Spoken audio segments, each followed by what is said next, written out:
Welcome to the Part S channel. Today we explain Prophet Samuel 2, chapter 19, in a clear and simple way, step by step. So, to really understand what's happening here, we have to set the scene. Just prior to this chapter, King David's army miraculously defeated a massive, incredibly dangerous rebellion. And this wasn't just any uprising, right? It was led by his very own son, Absalom. Absalom had literally stolen the hearts of the nation and driven David right out of his own capital city of Jerusalem. Now the kingdom is finally saved, but it came at a terrible, absolutely unimaginable cost. Because against David's explicit, strict orders, Absalom himself was killed in the thick of the battle. And that brings us right into the emotional core of this explainer. We start with David's deep, bitter grief over the death of his rebel son. This completely sets the emotional baseline for the entire chapter. Think about it. David has won the war, sure, but he has lost his boy. And the sheer pain of that is completely blinding him to the reality of his kingdom. You know, in the ancient world, kings were always expected to project absolute strength, right? Especially after putting down a treasonous revolt. But David, he's doing the exact opposite. His loud, very public wailing is just shocking to everyone around him. So here is the roadmap for our explainer today. We'll cover the king's grief, Joab's rebuke, the journey home, mercy for old enemies, Barzillai's farewell, and finally, key ideas and lessons. We're going to walk through this text completely in order, analyzing the incredibly complex political and emotional landscape David has to navigate to get his throne back. Okay, Section 1, the king's bitter grief, where victory is turned to mourning. We kick things off with verses 1 through 4, right after the battle in the forest where Absalom was killed. Word reaches Joab, the commander of David's forces, that the king is just inconsolable. He's weeping and mourning for Absalom. And because of the king's devastating reaction, this great miraculous victory instantly turns into a day of mourning for the entire army. The text describes this so brilliantly. I mean, imagine being a soldier who just fought in a brutal, exhausting civil war to save your king's life. You'd expect a parade, right? Instead of marching into town to cheers and celebrations, the troops are utterly humiliated. Verse 3 tells us the men stole away, sneaking into the city like cowards who are ashamed because they ran away from a fight. It's totally, completely backward. Meanwhile, the king is completely checked out. He's covered his face, crying aloud, "Oh, my son Absalom! Oh, Absalom, my son, my son!" He is so entirely paralyzed by his private grief that he's completely oblivious to the fact that his own army feels incredibly betrayed. Moving right along to Section 2, Joab rebukes King David. This is where we get a really harsh reality check. Seeing this absolute disaster for morale in verses 5 through 8, Joab decides he has to take matters into his own hands. He marches straight into the house where David is weeping and delivers an incredibly harsh, but frankly, completely necessary reality check. Joab doesn't sugarcoat it at all. He bluntly tells David that he is humiliating the very soldiers who just saved his life. He literally lists them out, reminding the king that these loyal men just saved his sons, his daughters, his wives, and his concubines from being slaughtered by Absalom. And then Joab delivers this biting, unforgettable rebuke. You love those who hate you and hate those who love you. Joab says it is perfectly clear to everyone that if Absalom had lived and all the loyal soldiers had died today, David would have been absolutely thrilled. Then Joab forces the issue with an absolute ultimatum. He swears an oath by God and tells David, "Get up, go out and encourage your men right now. If you refuse, I promise that not a single man will be left standing with you by nightfall." Now, in the ancient world, a king without an army in the field isn't a king anymore. That would be a calamity worse than literally anything David had faced since he was a young man. So here's the crucial turning point. David absorbs this terrifying warning, swallows his private grief, and takes his seat in the public gateway. The men gather before him, and just like that, the immediate military crisis is stabilized. Now for Section 3. The journey home and winning over Judah.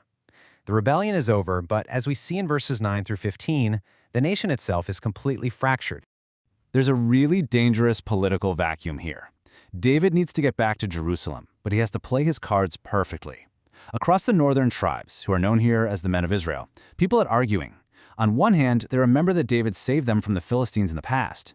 But on the other hand, they know they eagerly anointed Absalom to rule over them. And, well, now Absalom is dead.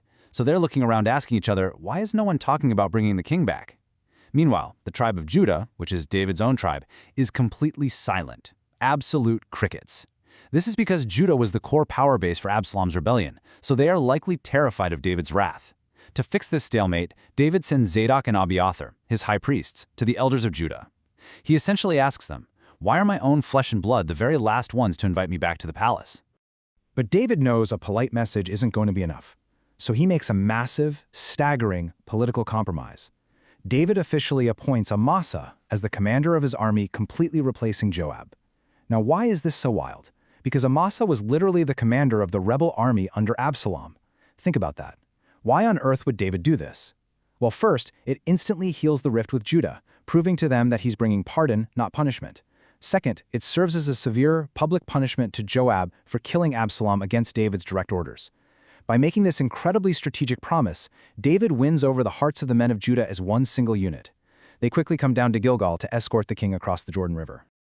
All right, Section 4, Mercy for Old Enemies, Judgments at the Jordan. In verses 16 through 30, we see a fascinating sequence of rapid-fire meetings right at the river. As David is preparing to cross the Jordan River and return to power, all these ghosts from his past scramble to meet him. They're incredibly anxious about how the restored king is going to treat them. David is immediately met by Shimei, the Benjamite. Now, you might remember Shimei from chapter 16. Back when David was fleeing Jerusalem in disgrace, Shimei ran alongside him, throwing rocks and screaming these terrible curses at the king. But now that David has won, Shimei changes his tune. He rushes down with 1,000 men, falls flat on his face before the king, and desperately begs him to forgive his treason. He's quick to point out, "Look, I rushed to be the very first one to welcome you back." Well, Abishai, one of David's fiercest military commanders, is just furious about this. He demands immediate death for Shimei's past treason. He essentially asks, shouldn't Shimei be executed for this? He cursed the Lord's anointed. But David forcefully shuts Abishai down. He basically asks Abishai why he's acting like an adversary right now. David knows he is firmly king again. He recognizes that today has to be about cementing his kingship through national healing, not shedding more blood. It's an act of immense political genius. David swears an oath to Shimei that he will not die. The very next person to arrive is Mephibosheth, who is the grandson of the former king Saul. Now, Mephibosheth is physically crippled in his feet, and he arrives completely unwashed, proving he has been mourning for David this entire time. Earlier in the story, Mephibosheth's servant, a man named Ziba, had told David that Mephibosheth was secretly plotting to steal the throne back. But now, face to face with the king, Mephibosheth claims Ziba completely lied to him and abandoned him just because he couldn't saddle his own donkey. David is likely just overwhelmed here. He's a weary king, he's in the middle of a massive transition, and he simply doesn't have the time or the means to hold a long trial to uncover the actual truth. So he issues a hasty compromise. He orders them to just divide the land between them, and Mephibosheth humbly accepts. He gracefully says that since the king has returned safely, Ziba can just take the whole lot. Which brings us to Section 5, Barzillai's farewell and conflict. In verses 31 through 43, right there on the banks of the river, David meets a deeply loyal friend, but a brand new national crisis immediately brews. David is greeted by a man named Barzillai, who is 80 years old. This wealthy, incredible man provided food and supplies for David during his absolute darkest days in exile. David wants to reward Barzillai's immense loyalty by bringing him to Jerusalem and taking care of him at the royal court. But Barzillai politely declines. The text here is beautifully poetic. Barzillai points out his age, basically saying, "I'm 80, my senses are failing." He asks the king, "Can I even taste what I eat or drink anymore? Can I hear the voices of the singing men and women?" He simply feels too old for the royal court life and doesn't want to be a burden on the king. Instead, Barzillai asks that his servant, or possibly his son, a man named Kimham, cross over instead. David lovingly agrees to this. He promises to do for Kimham whatever Barzillai wishes, showing such deep, genuine gratitude.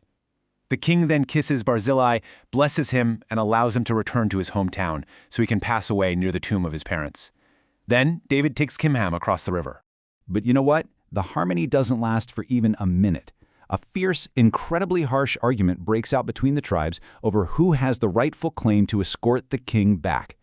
The men of Israel, representing the 10 northern tribes, are deeply offended that the single tribe of Judah brought the king across the Jordan without them. Judah argues back that they have a right to because they are closer blood relatives to David. But Israel counters that because they are 10 tribes, they literally have 10 shares in the king. Plus, they point out they were the first ones to even talk about bringing him back. This fierce tribal tension right here, this is the literal foundation for the massive civil war that will eventually split the entire nation into two after King Solomon's death. Finally, Section 6, Key Ideas and Lessons.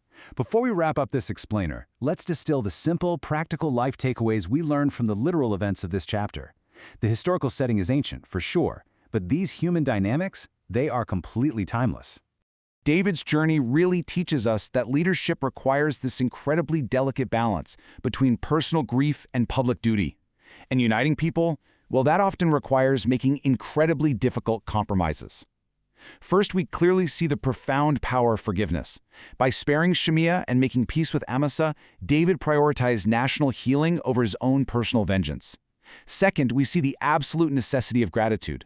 David's tender farewell to Barzillai reminds us to deeply honor the people who stood by us in our lowest moments. And third, the severe dangers of playing favorites. David leaned so heavily on his own tribe of Judah to bring him back that he immediately alienated the 10 northern tribes, planting the bitter seeds for future division. So, it's a delicate balance we all must face. Think about it. David was so consumed by his private grief as a father that he nearly lost his entire kingdom as a leader until Joab forcefully snapped him out of it. We all have to ask ourselves how our own personal emotions might be blinding us to our responsibilities to the people who rely on us.